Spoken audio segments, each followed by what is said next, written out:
Al-Imam Muhammad ibn Idris Asy-Syafi'i rahimahullah dinukilkan pernah menyampaikan dalam pernyataan beliau tentang mukjizat Rasulullah sallallahu alaihi wasallam jauh lebih dahsyat dan lebih hebat dari mukjizat para nabi sebelum beliau. Apa kata Imam Asy-Syafi'i? Ma a'tallahu nabiyyan illa wa a'ta Muhammadan sallallahu alaihi wasallam ma huwa akthar. Tiada Allah memberikan suatu mukjizat kepada seorang nabi melainkan Allah berikan kepada Muhammad sallallahu alaihi wasallam mukjizat yang lebih banyak dan lebih hebat darinya. Ketika dikatakan orang bahwa Nabi Isa alaihissalam diberikan oleh Allah Subhanahu wa taala ihya'ul amwat, menghidupkan orang yang telah mati. Kata Imam Asy-Syafi'i rahimahullah, aninul jaza' ablagh. Tangisan dan ratapan pohon kurma jauh lebih hebat dibandingkan dengan hidupnya orang mati. Kenapa? Karena manusia memang dah tempatnya kehidupan. Berbeda dengan pohon kayu yang ditinggalkan oleh Nabi yang ada di masjid beliau, yang biasa jadi tempat bersandar Nabi ketika khutbah. Tapi setelah ada mimbar, beliau naik ke mimbar dan tiang kurma yang telah mati, yang telah menjadi tiang masjid itu menangis, meratap ditinggalkan oleh Rasulullah SAW. Bahkan kalau beliau tidak turun memangkunya, mungkin dia akan menangis menghibah sampai hari kiamat. Dan itulah ablagh. Itu lebih jauh dibandingkan dengan menghidupkan orang mati. Kalau dikatakan Musa alaihissalam diberikan oleh Allah mukjizat membelah lautan, aradnahu, mari kita bandingkan kata Imam Asy-Syafi'i dengan membelah bulan. Belah lautan adalah ayat bukti kebesaran Allah, mukjizat yang dijalankan oleh Allah dengan nabinya Musa di permukaan bumi. Bagaimana dengan bulan yang dibelah yang merupakan ayat samawiyah, merupakan kebukti kebesaran Allah di langit. Tentu itu lebih dahsyat. Kalau dikatakan bahwa Musa alaihissalam jika menghantamkan tongkatnya ke batu, famfajarat minhu, pancarlah darinya 12 aina, 12 mata air. Tentu itu hal yang menjadi mukjizat. Tetapi coba bandingkan dengan mukjizat Rasulullah sallallahu alaihi wasallam ketika air memancar dari sela-sela jari beliau.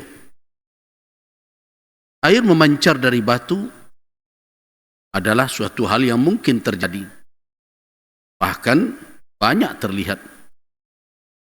Tetapi air memancar dari zat yang terdiri dari darah, daging, tulang, kulit, itu tentu jauh lebih mencengangkan. Kemudian kalau kita berbicara tentang Nabi Sulaiman alaihissalam yang diberikan oleh Allah Subhanahu wa taala mukjizat dengan tunduknya angin sehingga bisa dia akan raih kemanapun dia mau di muka bumi ini. Coba bandingkan dengan Isra dan Mi'raj yang tidak hanya perjalanan di muka bumi tetapi sampai ke Sidratil Muntaha. Nah, itulah alasan dari Al-Imam Asy-Syafi'i rahimahullah mengatakan, ma a'tallahu nabiyyan, Allah tidak memberikan mukjizat ke seorang nabi pun illa a'ta Muhammadan aktsara minhu, melainkan ia berikan kepada Muhammad lebih banyak, lebih dahsyat, lebih menakjubkan dari itu. Dan itulah kenyataannya. Baik kaum muslimin, Pada bulan ini, umat Islam di berbagai belahan negeri ini dan bahkan di penjuru dunia berbicara tentang Isra' Mi'raj Nabi. Walaupun kalau kita kaji dari aspek sejarah, tidak ada kesepakatan para sejarawan umat Islam mengatakan bahawa peristiwa tersebut terjadi pada bulan ini, tidak pada bulannya, tidak pada tahunnya, bahkan apalagi pada harinya tanggal 27. Karena itu melalui mimbar ini saya ingatkan bahawa tidak ada amalan-amalan khusus yang datang di dalam syariat kita tentang apa yang harus dilakukan untuk bertaqarrub kepada Allah pada malam 27 Rajab. Tanggalnya saja tidak disepakati. Apalagi ada pula yang mengatakan ada doanya, ada salatnya, dan ada amalan tertentu. Jelas itu tidak berasal dari petunjuk Rasulullah Muhammad sallallahu alaihi wasallam. Siapapun yang mengatakan dalam perkara agama yang apalagi terkait dengan perkara ibadah, kaitan dengan perkara akidah, apabila tidak ada asalnya dari Nabi sallallahu alaihi wasallam, tidak ada dalil yang menunjukkan amalan tersebut, jelas itu adalah amalan yang tertolak dan tidak patut kaum muslimin menjadikan itu sebagai amalan karena tidak bersandar kepada dalil syara'. Jadi tidak ada amalan khusus di malam 27 Rajab. Namun bukan berarti peristiwa itu dibiarkan berlalu begitu saja tanpa kita mendapatkan pelajaran berharga. Walaupun kita tahu bahawa di malam itu adalah malam Allah Subhanahu wa taala mewahyukan kepada nabinya Muhammad sallallahu alaihi wasallam as-salat. Salat yang hari ini kita lakukan setiap siang dan malam 5 waktu sehari semalam yang menjadi kewajiban. Tetapi tentu bukan itu saja pelajaran yang didapat dari Isra' dan Mi'raj tersebut. Yang paling mendasar adalah bagaimana kita menata keimanan kita berhadapan dengan kekuatan Allah Subhanahu wa taala. Kenapa ini yang saya katakan penting? Karena dalam kehidupan seperti sekarang, di saat manusia semakin jauh terseret kepada keyakinan yang berporos kepada materialisme, semuanya diukur dengan material. Bahkan iman pun ukurannya adalah material. Kenapa? Karena yang material lah yang bisa dibuktikan eksistensinya. Akal manusia sekarang banyak berfikir seperti itu. Jika sesuatu tidak bisa dibuktikan secara material, mereka mulai sangsi dengan kebenarannya, sangsi dengan keberadaannya. Karena itu jangan heran dalam kehidupan hari ini, ukuran kebenaran adalah kalau ada fakta yang bisa dilihat, bisa diraba, bisa didengar, dan masuk ke dalam akal. Nah tentu yang seperti itu adalah orang-orang yang menganut faham materialisme. Nah apabila dihadapkan konsep itu dengan peristiwa Isra' dan Mi'raj, mereka akan memiliki beberapa sikap. Sikap pertama, ada yang menolak sama sekali. Mengatakan bahawa peristiwa itu tidak masuk akal. Manusia tidak punya kemampuan untuk memikul tekanan berbagai macam, melintasi ruang hampa udara dan sebagainya. Sedangkan sekarang saja orang melintas angkasa itu mesti harus memakai peralatan khusus. Karena itu mereka katakan itu adalah desas. Itu adalah susupan dari cerita-cerita yang ada di zaman lalu ke tengah umat Islam. Dan jangan heran, bahagian dari kaum muslimin yang enggan untuk mengkaji dan mengaji kadang termakan oleh cerita ini. Mereka anggap itu adalah legenda. Mereka anggap itu adalah mitos. Kelompok yang kedua adalah yang menerima sebagian, menolak sebagiannya. Mereka terima hal-hal yang menurut akal mereka bisa mereka carikan alasannya, dan mereka tolak perkara-perkara yang tidak masuk dalam akal mereka. Nah, di sini muncullah orang-orang yang mengatakan bahawa Isra dan Mi'raj terjadi, tetapi itu tidak dengan jasad. Itu adalah mimpi ketika Nabi tidur, dan itu hal yang mungkin terjadi. Mereka terima, tapi mereka coba alihkan peristiwa itu dalam konsep yang ada menurut fikiran mereka. Mereka tolak kemukjizatan dan berbagai.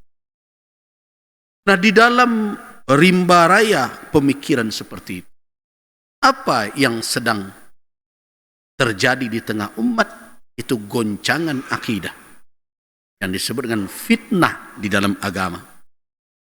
Jika tidak mengherankan, orang mulai sangsi dengan perkara-perkara yang kita katakan tersebut. Nah, bagi kita yang beriman dengan peristiwa Isra dan Mi'raj sebagaimana yang diberitakan oleh Rasul sallallahu alaihi wasallam, kemana kita akan merujuk? Dan apa sebenarnya yang sedang terjadi, yang sedang menyekap umat Islam hari ini? Kita tentu kembali merujuk kepada firman Allah.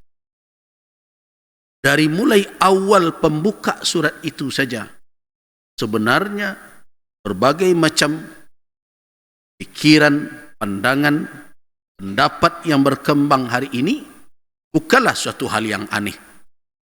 Kenapa saya katakan tidak aneh? Karena Allah Subhanahu wa taala telah mengawali firman-Nya dengan kata subhana. Subhanalladzi asra bi 'abdihi lailan minal masjidil haram ila al masjidil aqsa. Kita tahu bahwa kata subhana itu maknanya adalah tanazzaha, maha suci. Artinya kalimat itu dipakai sebenarnya untuk tanzihillah, untuk menyucikan Allah Subhanahu wa taala dalam keyakinan kita. Ingat, Allah maha suci. Allah Subhanahu wa taala tidak pernah terjangkau oleh noda apapun. Tidak terjangkau oleh kekurangan apapun. Tetapi yang sering cacat dan yang sering kurang itu adalah keyakinan manusia. Karena itu ketika kita mengatakan subhana, bermakna apa? Allah Subhanahu wa taala ingin menunjukkan, menyatakan kepada hambanya bahwa dia maha suci dari berbagai sangkaan, dari berbagai pemikiran, dari berbagai pemahaman yang tidak layak, yang tidak patut diyakini ada pada Allah Subhanahu wa taala. Dan itulah yang terjadi hari ini. Seperti orang yang sangsi dengan keberadaan Isra dan Mi'raj. Padahal Allah Subhanahu wa ta'ala telah mengatakan bahwa dia yang melakukan itu. Dia nisbahkan pelakunya kepada dirinya. Subhanalladzi asra bi'abdihi. Maha suci yang telah memperjalankan hambanya. Kalau fa'il, pelaku dari peristiwa itu adalah Allah, maka orang yang punya keimanan yang bersih dari keyakinan-keyakinan seperti materialisme dan lain-lain, tidak akan sulit untuk menerima hakikat Isra dan Mi'raj. Ketika sebagian orang berbicara bahwa yang terjadi dalam Isra Mi'raj itu adalah mimpi Nabi ketika tidur, atau hanya perjalanan ruhiyah saja, jasadnya tidak mungkin. Karena tidak mungkin jasad memikul perjalanan dengan kecepatan seperti itu. Ketika awal malam berangkat, sebelum subuh sudah tiba di Makkah, tidak ada kekuatan fisik yang bisa menanggung beban perjalanan secepat itu dan sejauh itu dengan melintasi angkasa dan berbagai macam. Sebenarnya jawaban itu telah ada dalam ayat tersebut. Ketika Allah Subhanahu wa taala mengatakan bi abdihi, memperjalankan hambanya, semua orang faham. Yang dikatakan abdun adalah insanun tarakkaba min ruhin wa jasadin.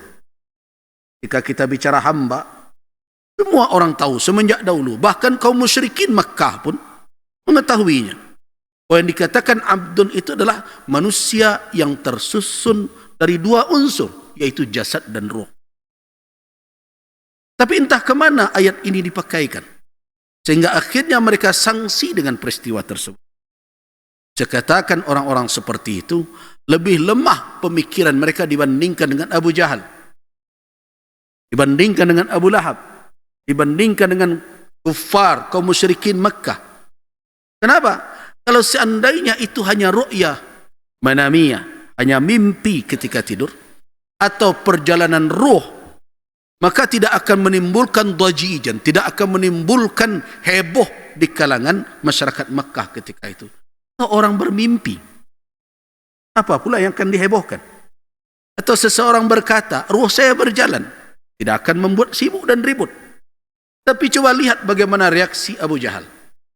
Kalau kita baca di dalam berbagai kitab, seperti kitab Ibn Sayyidin Nas misalnya, Uyunul Asar, atau kita baca kitab Al-Imam Al-Hakim An-Naisaburi, dalam kitab Al-Mustadrak juga ditemukan berbagai riwayat, dan juga di dalam hadis-hadis yang diriwayatkan dari Ummul Mukminin Aisyah radhiyallahu anha dan lain-lain, jelas sekali bahwa kaum musyrikin Makkah tidak menerima peristiwa itu karena mereka memahami penjelasan Nabi, perjalanan itu bukan ruh saja dan bukan pula mimpi ketika tidur, tetapi perjalanan yang terjadi secara hakiki dilakukan oleh Nabi SAW ruhan wa jasadan, ruh dan jasad beliau.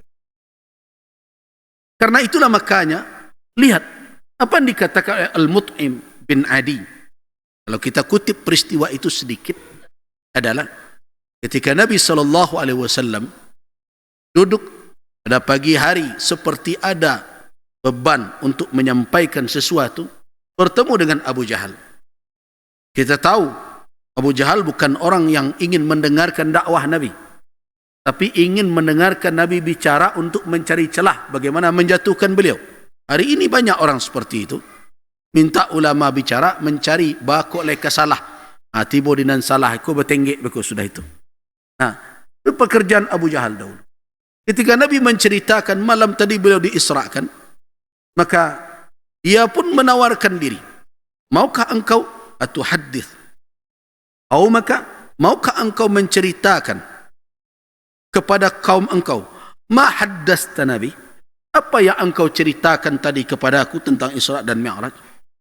Kata Nabi, qala na'am, mau, kata Nabi. Maka berteriaklah dia, ya Bani Ka'b bin Lu'ay, wahai Bani Ka'b bin Lu'ay, kesinilah. Setelah semua orang berkumpul, maka Nabi pun menyampaikan. Salah seorang yang hadir itu Al-Mut'im bin Adi. Ketika Nabi bercerita beliau diisrakan ke Al-Masjidil Aqsa, kemudian dia mi'rajkan, apa kata Al-Mut'im bin Adi? Ya Muhammad, selama ini cerita engkau adalah cerita yang biasa, pernah terjadi di umat-umat dahulu. Tetapi yang kali ini yang kau ceritakan lebih dahsyat dari yang lama. Coba bayangkan, inna darabna kibadan naqati, kami menunggangi onta kami syahran mudhiban, sebulan kami dhahiban berangkat ke sana, wa syahran munhadira, dan sebulan pula kembali. Sedangkan engkau dakwakan engkau dalam semalam bolak-balik dari sini, dari Makkah ke Masjidil Aqsa. Jadi kalau ada pula orang yang kemudian mengatakan Al-Masjidil Aqsa bukan Masjid Aqsa yang Palestin, berarti ilmunya lebih kurang dari kaum musyrikin Makkah. Orang musyrikin Makkah tidak pernah memperdebatkan Masjidil Aqsa yang diberitakan oleh Nabi SAW. Memang yang ada di Ilya, yang di Palestin sekarang itu. Tidak ada orang hari ini entah dari mana kajian dia bawa, dia katakan Al-Masjid Al-Aqsa adalah masjid yang ada di langit ke-7, Masjid Al-Aqsa adalah masjid ini berbagai macam. Padahal kaum musyrikin Makkah ketika diberitahukan oleh Nabi tidak ada sanksi sedikit pun. Kenapa? Karena itu adalah tempat perjalanan mereka. Kalau kita tahu sebagaimana diberitakan oleh Allah dalam surat Quraisy, li'ila fi Quraisyin ila fihim rihlatash shita'i was-shaif. Ingat, Syam dan Yaman adalah dua daerah ekspedisi dagang mereka. Syam itu Palestin hari ini pusatnya, termasuk Damaskus, Yordan dan lain-lain. Jadi mereka sudah akrab dengan tempat itu. Mereka tahu dengan tempat itu. Nah, karena itu ketika mereka membantah itu, mereka memiliki ilmu bahwa Masjidil Aqsa ini maksud dan di Palestin, yang di Ilya terus. Nah, karena itu mereka bantah. Dan mereka katakan, kami sebulan ke sana pergi, dan sebulan pula pulang, baru sampai di sini. Engkau dalam satu malam. Tidak ada kebohongan yang lebih dahsyat dari ini, wahai Muhammad. Nah, coba lihat bagaimana Nabi memberitahukan, dan bagaimana kaum musyrikin Makkah mendengarkan. Mereka tidak membantah perjalanan Nabi ruh dan jasad. Mereka tidak membantah bahwa Masjidil Aqsa itu di Palestin, dan Nabi membenarkan hal itu. Membenarkan bahwa beliau memang melakukan perjalanan secara utuh, dan beliau memang pergi menuju ke Masjidil Aqsa tersebut, dan di sana beliau pada malam itu, sehingga beliau ceritakan bagaimana bentuk bangunan dan sebagainya. Nah, datanglah pemikiran-pemikiran yang merusak umat, yang intinya adalah melakukan tashkik, melakukan keraguan, menanamkan keraguan kepada umat tentang peristiwa-peristiwa yang sepatutnya kita terima dengan keimanan kita sebagai mukjizat Rasul sallallahu alaihi wasallam. Nah, terus bagaimana semestinya sikap kita, wahai kaum muslim? Saya mengajak kita semua, mari kita bersikap seperti Abu Bakar As-Siddiq. Kalau kita ambil riwayat Ummul Mukminin Aisyah radhiyallahu anha, kenapa Abu Bakar digelari As-Siddiq? Karena peristiwa Isra dan Mi'raj ini. Ketika datang kepada Abu Bakar orang-orang musyrik untuk meminta pernyataannya. Kenapa perlu? Karena bagi mereka pernyataan Abu Bakar akan menjadi senjata. Kalau seandainya Abu Bakar bisa digoyang keimanannya, maka yang lain akan mudah untuk direbahkan. Kenapa? Karena sudah ada orang yang murtad. Sebagaimana di dalam berbagai kitab tarikh kita baca, ketika Nabi menceritakan di hadapan kaum musyrikin Makkah, ada yang membalikkan telapak tangannya, ada malah yang irtadda, yang murtad dari Islam mendengarkan peristiwa. Tetapi mereka menganggap bahwa itu belum sukses untuk menggoyang. Sebelum dedengkotnya atau pengikut paling setianya, begitu dalam pandangan mereka, goyang keimanannya. Maka Abu Bakarlah yang mereka tuju. Tapi lihat apa jawaban Abu Bakar As-Siddiq ketika diberitahukan apa yang dikatakan oleh Muhammad sallallahu alaihi wasallam. Pertanyaan Abu Bakar, aqala dzalik? Ahuwa qala dzalik? Apakah memang dia yang mengatakan itu? Apakah betul Muhammad yang menyampaikan cerita yang seperti itu? Kaum musyrikin mengatakan, qala na'am, sami'tuhu bi udhunayya wan nas. Kata yang menyampaikan, benar, aku dengarkan langsung dengan dua telinga saya, dan orang banyak mendengarkan. Kata Abu Bakar, wa in qala wa sadaqa. Jika benar Muhammad yang mengatakan, maka benarlah peristiwa itu. Semua orang yang tadi mengharapkan, kaum musyrikin yang datang mengharapkan Abu Bakar sanksi dengan peristiwa itu, menjadi kecewa. Sehingga mereka balik bertanya, atusaddiquhu? Apakah engkau percaya juga? Belum ada kedustaan yang sehebat itu, engkau percaya juga? Perhatikan sikap Abu Bakar As-Siddiq. Inilah pernyataan yang keluar dari iman. Apa kata Abu Bakar?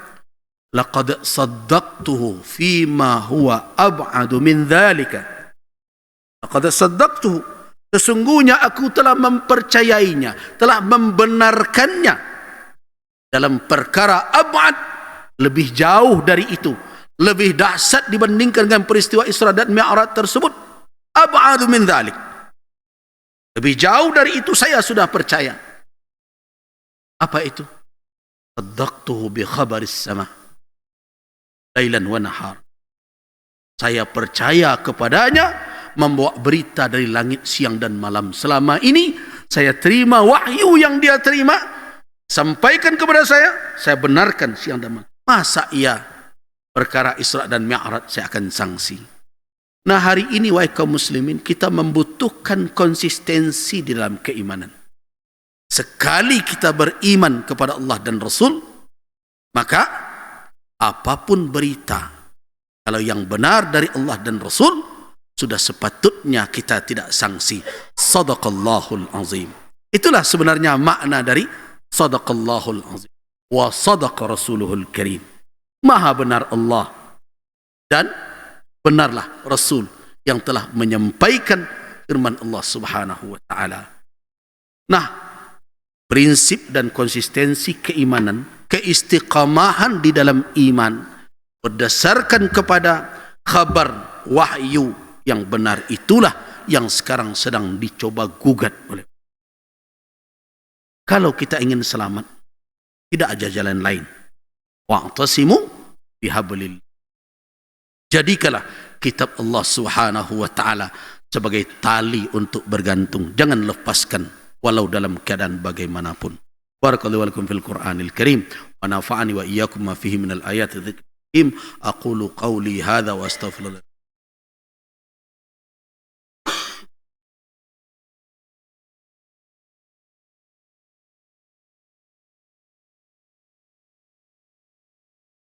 Alhamdulillah. نحمده سبحانه وتعالى ونستعينه نستغفره نعوذ به من شرور أنفسنا ومن سيئات أعمالنا من يهده الله فلا مضل له ومن يضلل فلا هادي له أشهد أن لا إله إلا الله أشهد أن محمدا رسول الله اللهم صل وسلم على عبدك ورسولك وحبيبك محمد وعلى آله أصحابه أجمعين أما بعد عباد الله قال الله تبارك وتعالى في كتابه الكريم ثم دنا فتدلى فكان قاب قوسين أو أدنى فأوحى إلى عبده ما أوحى ما كذب الفؤاد ما رأى صدق الله العظيم. Di antara titik-titik yang menjadi sumber bagi mereka yang ingin menggoyang keyakinan umat Islam adalah dalam peristiwa Mi'raj, adalah perkara Nabi SAW melihat Rabb, melihat Tuhannya. Perdebatan yang berkepanjangan tentang itu. Padahal masalah ini bukanlah masalah yang menjadi pokok keimanan. Apakah Nabi melihat atau tidak melihat? Ada 3 pandangan ulama dalam perkara ini dan merujuk kepada para sahabat. Yang pertama adalah pendapat Ibnu Abbas yang mengatakan bahwa Rasulullah melihat Allah pada malam itu, tapi dengan ainul qalb, dengan mata batin beliau, bukan dengan mata yang lahir. Anas ibni Malik sebagaimana diriwayatkan oleh Al-Imam Al-Baghawi mengatakan melihat dengan mata. Tetapi kedua pendapat itu telah dibantah oleh Ummul Mukminin Aisyah radhiyallahu anha. Ketika Masruq ibn al-Ajda bertanya kepada Ummul Mukminin, apakah Rasulullah melihat Allah pada malam itu? Kata Ummul Mukminin, qaffa sya'ari, berdiri bulu romaku mendengarkan pertanyaan engkau. Kenapa demikian? Kalau ada orang yang menceritakan kepadamu bahwa Rasul pernah melihat Rabbnya, orang itu qad iftara 'ala Allah, telah berbohong atas Allah. Terus Ummul Mukminin radhiyallahu anha membaca beberapa ayat untuk mengingatkan Masruq. Yang pertama firman Allah dalam surah Al-An'am ayat 103, la tudrikuhul absar wa huwa yudrikul absar wa huwa latiful khabir. Dia tidak terjangkau oleh pandangan mata, dialah yang menjangkau pandangan mata tersebut, dan dia maha lembut lagi maha memberitahu. Kemudian beliau baca lagi firman Allah, wa ma kana li basharin an yukallimahu Allahu illa wahyan aw min wara'i hijab. Allah tidak mengajak hambanya siapapun berbicara melainkan antara Allah dengan hamba tersebut ada hijab wahyu atau hijab. Sedangkan dalam Isra dan Mi'raj jelas-jelas fa'auha ma'auha, wahyu yang diberikan oleh Allah Subhanahu wa ta'ala. Pendapat ini sebenarnya lebih selamat daripada mengambil perdebatan-perdebatan melihat dengan ainul qalbi dan berbagai macam. Kenapa? Karena di dalam Sahih Muslim diriwayatkan bahwa Abu Dzar Al-Ghifari radhiyallahu anhu, sahabat Nabi, pernah bertanya kepada beliau, ara'aita rabbak, apakah engkau melihat Tuhanmu? Kata Nabi SAW, nurun, cahaya saja. Nur, anna arah, bagaimana saya melihat? Nah, kalau kita lihat syarah dari Al-Imam An-Nawawi ketika mensyarahkan hadis dalam Sahih Muslim itu, beliau katakan bahwa nur adalah hijab antara Allah dengan hamba. Nah, sebenarnya sudah saatnya kita menghentikan berbagai perdebatan yang sebenarnya tidak membangun quwwatul ummah di dalam masalah-masalah seperti ini.